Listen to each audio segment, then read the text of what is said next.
Hey, hi, hello, my name is Fangs and welcome to the channel. In today's episode, I'll be talking about the Indie World presentation that was released on the August 18, 2020. I'm going to give my thoughts on the games that I saw interesting and I'm going to show you the trailers. The first game that I'll be talking about is Hades. The animation presented at the beginning of the trailer, it features the protagonist fighting against three serpents. The animation is really cool, it looks alive, and the choreography and flashiness of the fight kept me hooked. If the game features animation and cutscenes like this, I'll be amazed. And if it doesn't, it'll be okay because this little animation kept me interested into wanting to know what the gameplay was gonna be like. This title is a roguelike game, meaning that if you die, you go back to the beginning, and you have to try the thing all over again. But for the looks of it, you're going to keep your abilities gained in the previous run, so you can approach the levels in a different way. The game also has RPG elements, because you can gain abilities, weapons, and different upgrades. But the main focus is the action, and it has a lot of it. The animation and the attacks look really flashy. I really hope you can do combos, crazy combos with all the weapons and abilities that you have, because if you can, then I'll be spending hours into this game. Another thing to point out is that the voice acting sounds fantastic. Every single character featured in the trailer has a strong voice.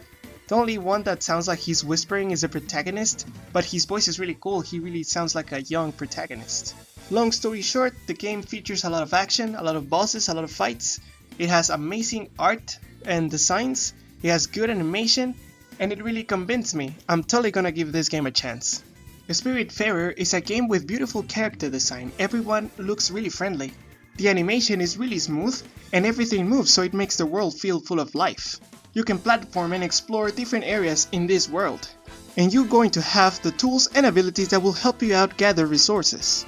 You can use these resources to build and improve your boat, but also you can create activities like farming or crafting to keep your friends happy. Take care and have fun with your friends before you have to say goodbye. You're going to get to know everyone, you're going to go on adventures with them, and you're going to take care of them before they become spirits. It is a story-driven game, full of love, and it looks super relaxing to play. And that's why I'm gonna give it a chance, I'm gonna play it, because it's out now on Switch. The next game is Garden Story. The sprites in this game look adorable, and they move as if they were dancing. The characters are cute little thingies that most of them look like fruits or sea creatures. The game looks like it focused more on exploring, but it has simple combat like in The Legend of Zelda: A Link to the Past. You can go around the island, beating monsters and discovering new areas, activating switches and completing missions to open new paths and make your home a better and bigger place. You can fix, destroy, discover, fish and fight monsters in this cute and tropical looking game, and that's why I'll be playing this adorable title. Pakishi Hiroshi is the next game on the list. What really caught my eye about this game is that the cutscenes are stop motion animations. The design of the characters is anime looking, but their faces are simple and cartoonish to make them look cute and to stand out. On the gameplay part of the game, the character designs are in 2D, and they are based on medieval or magical stories with knights, wizards, orcs and dragons.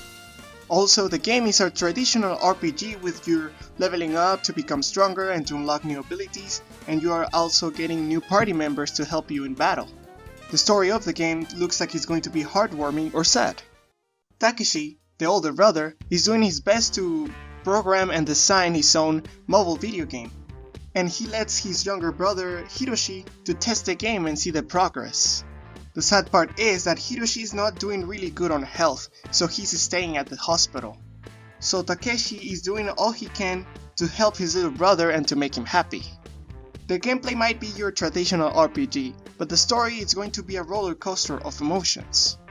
The stop motion animation is really pleasant to look at, and that's why I'll be buying this game. A Short Hike is my favorite game on this list. The character design is really cute and simple. Everyone here is a different species of animals. Everything looks like a low-poly DS game. But all the animations are really smooth, every scenario and landscape looks really pretty even though it's low-poly, and the game is relaxing to watch and play.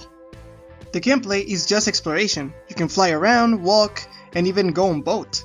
You're going to discover new places, lots of treasures, you will meet a lot of other animals, and there's a lot of minigames to do.